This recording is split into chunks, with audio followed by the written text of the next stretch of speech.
मेरा इस वीडियो को बनाने का कोई उद्देश्य नहीं था, लेकिन मैं एक दिन अपने दोस्त से बात कर रहा था और मैंने उससे पूछा कि भारत का राष्ट्रीय खेल कौन सा है। तो उसने कहा पता नहीं। तो मैंने सोचा कि एक से कितने लोग होंगे जो अपने देश के बारे में भूल चुके होंगे। तो आज मैं आपसे कुछ प्रश्न पूछने वाला हूँ जिसका जवाब आपको सिर्फ 3 सेकंड में देना होगा। So let's begin. नंबर 10, हमारे देश का राष्ट्रीय खेल कौन सा है?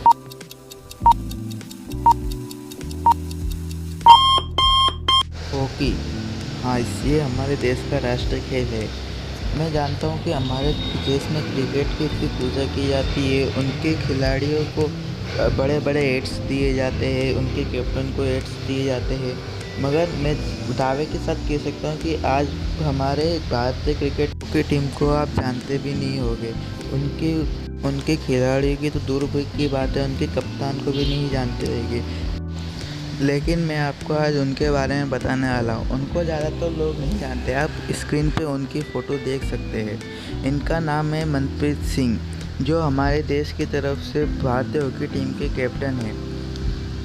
और फिर हम बात करें उनके द्वारा जीते गए मेडल्स की, तो उन्होंने 8 गोल्ड मेडल, 1 सिल्वर मेडल और 2 ब्रॉन्ज मेडल अपने देश के लिए जीते हुए। नंबर 9, भारत का राष्ट्रीय जानवर कौन सा है?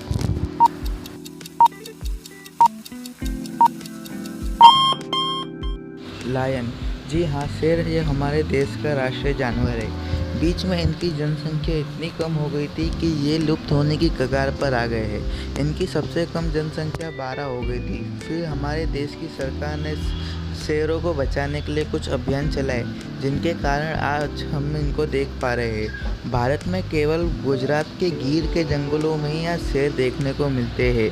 और फिर हम इनकी जनसंख्या की बात करें तो इनकी टोटल जनसंख्या अभी 2020 में 674 है। नंबर 8, गणित में की गई खोजें। आप इनको तो जानते ही होंगे, इनका नाम चाणक्य है।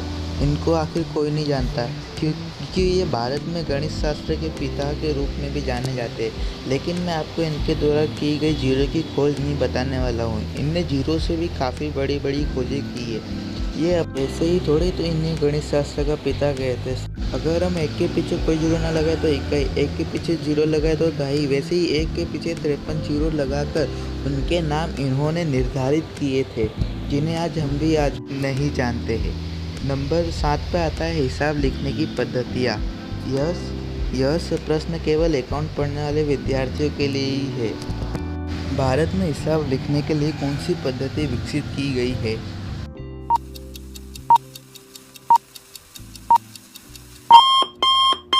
देसीनामा पद्धति, जो अभी के समय में लुप्त हो चुकी है। पहले केवल छोटे व्यापारी ही इस पद्धति से अपना हिसाब लिखते थे, लेकिन अभी उन्होंने भी बंद कर दिया है इस पद्धति से हिसाब लिखना। अब द्विलेखानामा पद्धति से हिसाब लिखा जाता है, जो इटली के गणित शास्त्री ल्यूका पेसिलिया द्वारा विकसित की गई है। नंबर 6, भारत को सोने की चिड़िया क्यों कहते हैं?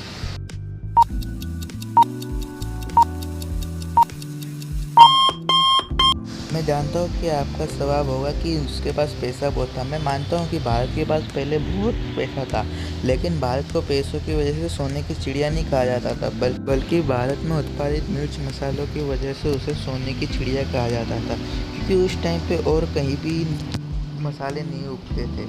Number 5, GDP. आप जानते हैं कि भारत की जीडीपी के हिसाब से भारत कौन से पायदान पर है?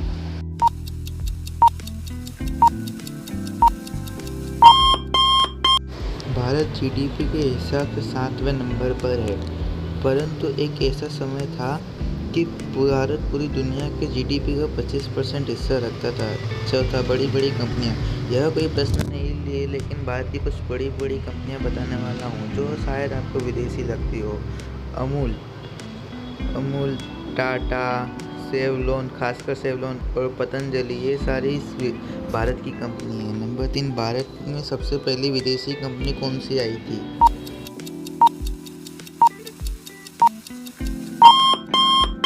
East India company. भारत में सबसे पहले ईस्ट इंडिया कंपनी अंग्रेजों द्वारा आई थी।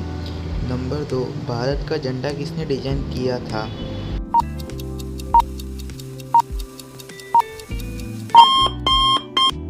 पिंगली वेंकैया, जी हाँ, इन्होंने हमारे देश का झंडे को डिज़ाइन किया था। भारत का क्षेत्रफल कितना है? ये सवाल बहुत इजी है।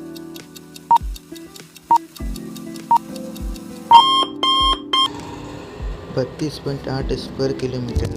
अगर आपको वीडियो अच्छी लगी हो तो like, share, comment and subscribe करना मत भूलना और प्लीज़ मेरे को आप अपना सपोर्ट दिखाना।